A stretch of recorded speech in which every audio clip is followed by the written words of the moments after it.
Шіркін менің қандай далам, жанарымды алмай қалам. Сұлулықпен сырласам да, сусыныңа қандай қалам. Ерлік куән мұрасы, жүрегімде жаңғырасың. Ұлытауым ұлылықты ұрпағыңа қалдырасың.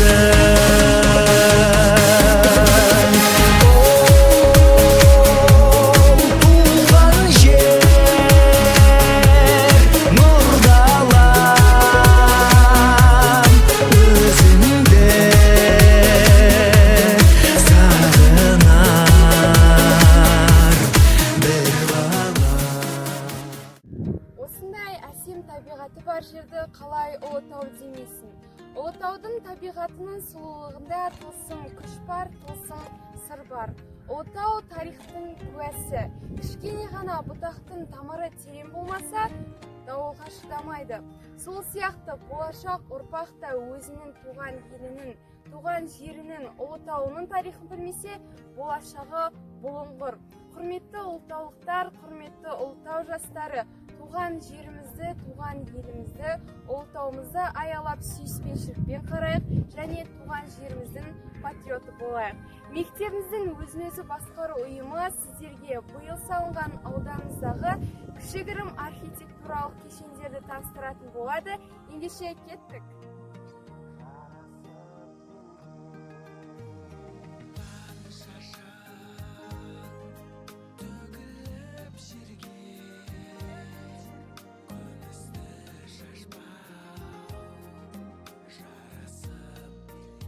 Ескерткіш тарих пен мәдени мұралардың жиынтығы тарих айнасы. Көріп тұрғандарыңыздай ауданымыздың орталық көшесінен бой көтерген мына ескерткішінде орны бөлек. Әр элементі халқымыздың құндылығы мен рухын сипаттайды. Ескерткіш миссиясы адамдарды ізгілікке жетелеу. Олай болса, ауданымызда бой көтерген ескерткіштер еліміздің дамуына, ұлы жобалар мен бағдарламалардың, бастамалардың алтын діңгегі болатынына сенеміз.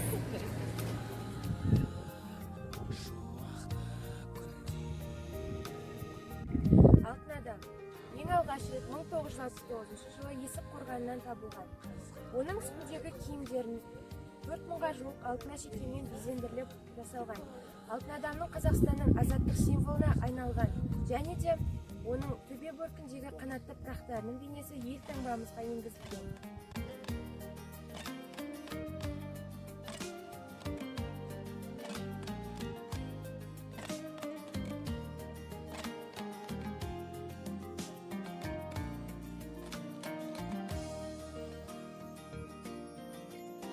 Шашпау.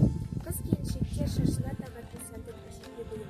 Мұндай әйел шашының көркін келтіріп, өрілген бұрымның ұшын бекіту үшін тағылатын алтын күмістен тұрады. Кейде маржан қадалған басылған бауы бар. Шашпауды түркі халықтары ертеден бері қолданып келеді.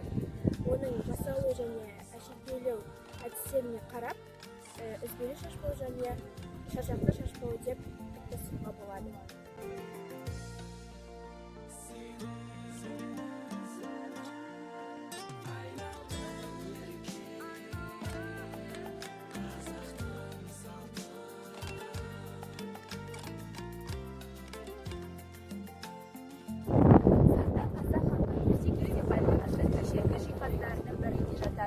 Көшпелі халықтар оны қолданып тек өте жеңіл деп санаған және де оның ішіне асыл бұйымдар мен киім-кешектер салынған. Ал сыртына әртүрлі ою-өрнектермен бірге мыс, темір үйлерінен жасалынған жапсырмалармен қоршалған және де қазақ шеберлері сандықты ағаш, қайыңдардың сүзбелерінен жасаған. Сандық пішінге қарай әртүрлі болып келеді.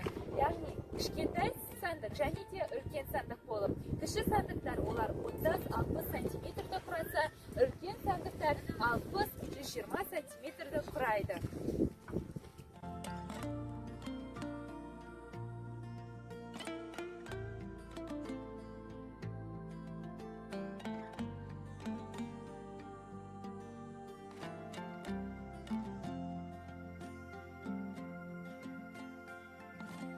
Туған жеріміздің төрінде орын алған осы ескерткіштеріміз ұлытаудың келбетін ашқаны айдан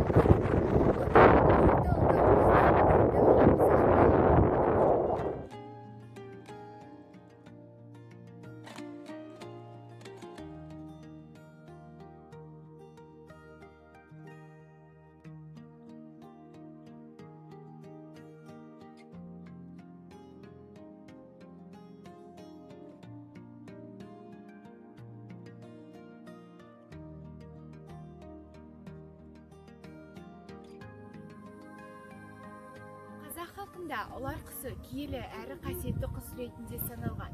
Оның киелі болғандығы соншалық қазақ халқы ұлар құсының қауырсынын төріне және де кіреберіс маңдайшасына іліп қоятын болған. Халқымызда қазіргі күнделікті сөз тіркесі айналып кеткен. Ұлытауға бардың ба, ұлар етін жедің бе деген тіркескен өзінен ақ бұл құстың киелілігін білуімізге болады. Қорыта айтқанда, шын құстарды мекендейтін қазақ халқының ерекше құстардың бірі ұлар құсының Ұлытауда қоныстануының өзі жайдан жай емес. Біз бұны мақтан тұтуымыз керек.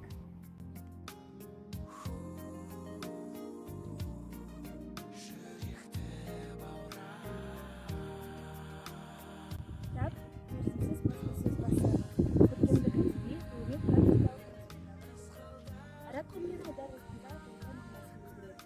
Кітаптың маңызы зор екенін білдіріп бәрімізге белгілі болғандықтан отауымызда кітаптың ескерткіші салынса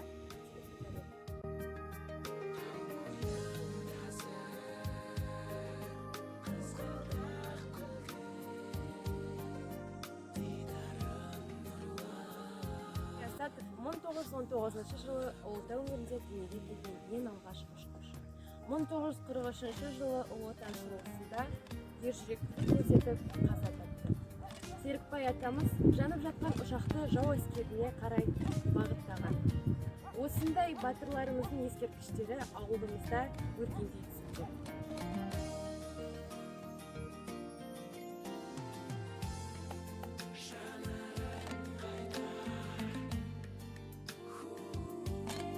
Ұлытау ауданында бүгіннің өзінде халықты бұқаралық спортқа тарту мәселесі бірінші кезекке қойылған.